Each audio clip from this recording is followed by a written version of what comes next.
পেহেলগাঁও হামলার পর পাকিস্তানকে প্রকাশ্যে সমর্থন, তুরস্কের পেহেলগাঁও কাণ্ডে বিশ্বজুড়ে নিন্দার ঝড়। ভারত পাক সীমান্তে উত্তেজনা এবং এই আবহে এবার পাকিস্তানকে সরাসরি সমর্থন করছে তুরস্ক। কোনো রাগঢাক না রেখেই ইসলামাবাদের পাশে থাকার বার্তা তুরস্কের।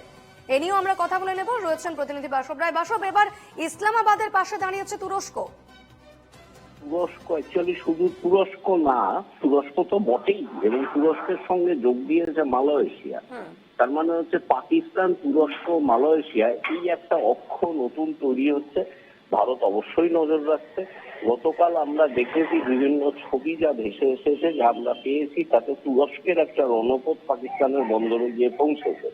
তো সে পাকিস্তানের পক্ষ থেকে সরকারি বিবৃতি হচ্ছে এটা সৌজন্যমূলক একটা রণপথ এসছে, কিন্তু ঘটনা তা না। এটা পরিষ্কার আন্তর্জাতিক বিশেষজ্ঞ যারা, বিশেষ করে এই ওয়ার যারা স্পেশালিস্ট, তারা জানাচ্ছেন যে তুরস্ক রণপথ দিয়ে পাকিস্তানকে সাহায্য করছে এবং মালয়েশিয়া এর সঙ্গে যুক্ত হয়েছে। এছাড়া কিন্তু আছে, তো পাকিস্তান এই এশিয়া, তো দক্ষিণ এশিয়ার কয়েকটা দেশের সমর্থন ইতিমধ্যে জোগাড় করতে সমর্থ হয়েছে। তার মধ্যে অন্যতম হচ্ছে তুরস্ক।